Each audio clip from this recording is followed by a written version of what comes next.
Dear students, I welcome all for this practical session.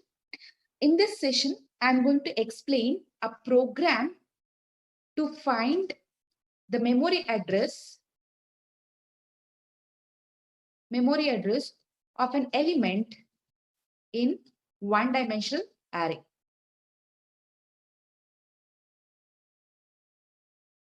So in our theoretical session, we have discussed how to find the memory address of an element in one-dimensional array. So we know the formula. So the formula is the location of an element A of I is equal to the base address, that is B, plus the word size that is W into I value, that is index value of an element I, minus the lower bound of an array. Okay, so knowing the values of B, W, I and LB, we can easily find the memory address of an element AI. Okay, so let us implement this in C language. So I'll include the preprocessor, that is hash include stdio.h, hash include conio.h, void main, then flower braces open. Then I'll declare a one-dimensional array.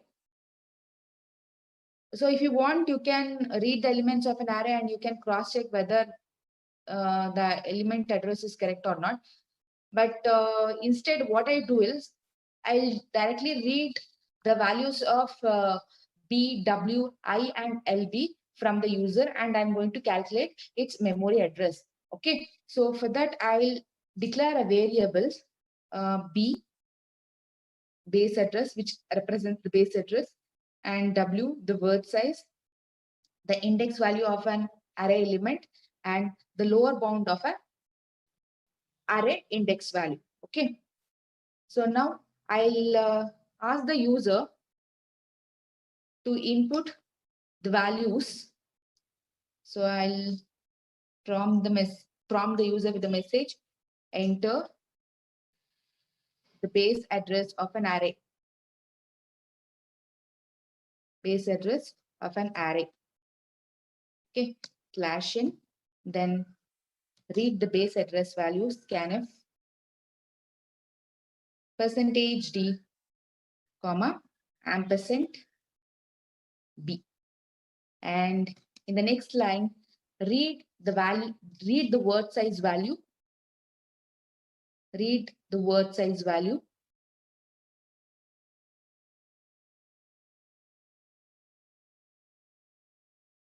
So I'll just make changes to this printf. Read, enter the word size value.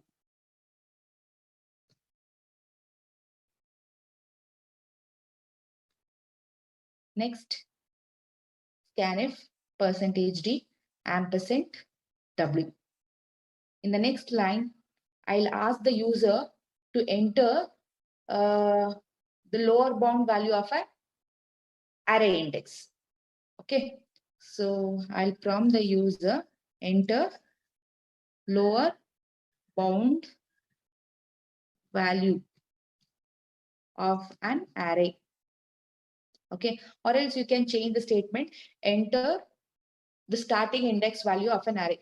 Okay, so I'll change the statement, enter the starting index value of an array.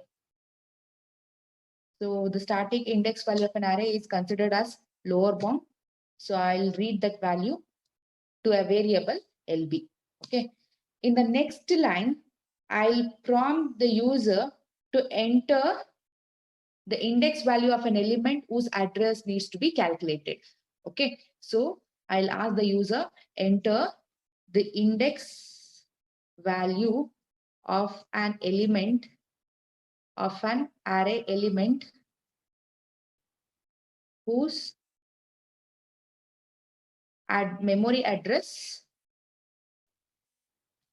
needs to be found or calculated. Okay. So now I'll read the value of the array element, that is the index value. So that is I. Okay. So once you read the values of B, W, LP, and I, you can compute the memory address of an element.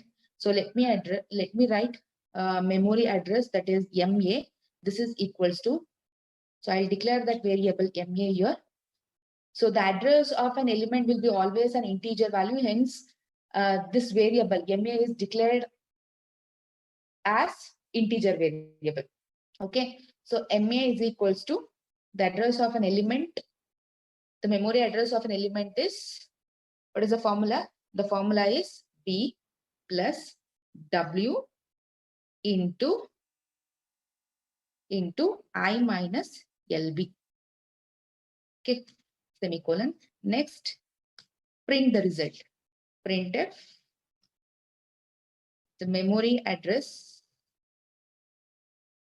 of an element, of an array element at the index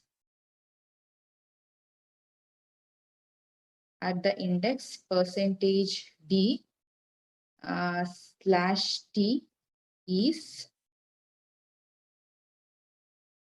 at the index is, okay, slash T comma MA. Then get ch semicolon, then main close. Okay. So now I'll compile the program for any syntactic errors.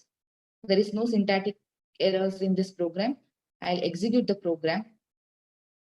So I have to give the inputs, that is the base address. So I'll give the base address as 200 and the word size as 2. And the static index value of an array element is 0. So now I have to enter the index value of an array element whose memory address needs to be calculated. So the index value of an array element is 4. Okay. So the memory address of this element will be 208. So there is a mistake here. So I'll just correct it. Here, the memory address of an element at the index is percentage D. At the index value, what is the index value? It is I. At the index, I. Okay. Now I'll execute the program. So I'll give the same input, 200 and 2, and starting index is 0. The fourth element, C. The memory address of an array element at the index 4 is 208. It is correct. You can theoretically verify this output. Okay. So this completes the 4th program of your lab session. Thank you.